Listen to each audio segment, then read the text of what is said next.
Hey guys, it's your girl Drama Queen with the Dancing Queens. I have my two oldest daughters here. This is Denver and this is Reggie. Okay, so I just wanted to hop on here really quick and just do a little Q&A with my two oldest girls because I have something that I deal with every day when I ask them to do something, maybe around the house, or like, hey, go put your shoes on, or hey, let's start getting everybody in the car. And sometimes it's really difficult to get them to listen right away. So I just kind of wanted to hear from them, like, what are some things that I do that make it hard for you to listen, and what are some things that I do that make it easy for you to listen? Who wants to go first? I think Denver, what's something that I do that... Okay, Denver, what's something that I do that makes it really difficult to obey right away?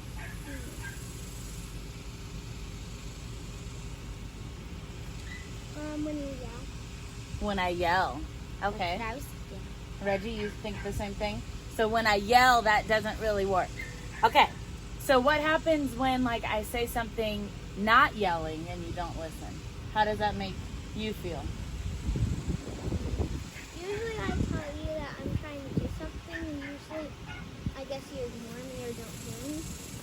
Then I think you hear me, and then I keep doing it. Okay. And then you start yelling. So you think that if I ask you to do something, that it's more like a question. It's not really me telling you?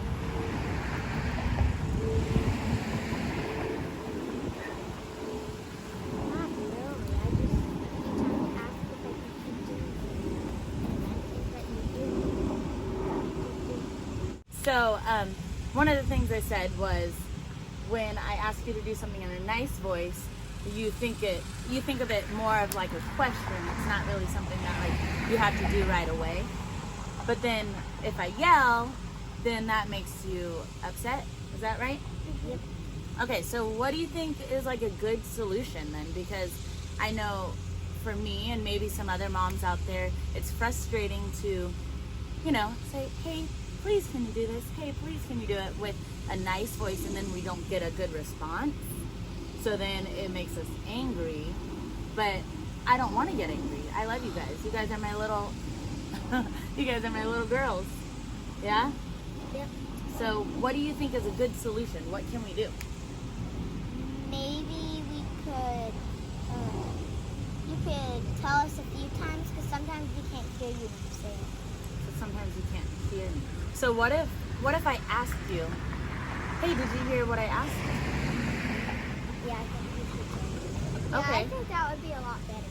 That'd be a lot better. So if you know anything about us, the Dancing Queens, there are 6 kids. So that is a fair argument. So maybe you guys didn't hear me ask you something because there's so much going on around the house. You could maybe call us over before that's right. Call you over and maybe have like a face-to-face, like, hey, can you go put your shoes on? You think we could try that? Yeah, that would be so much better. Okay. All right, we'll try that out. We'll let you know how that goes. Okay. Bye. Bye. Love you guys.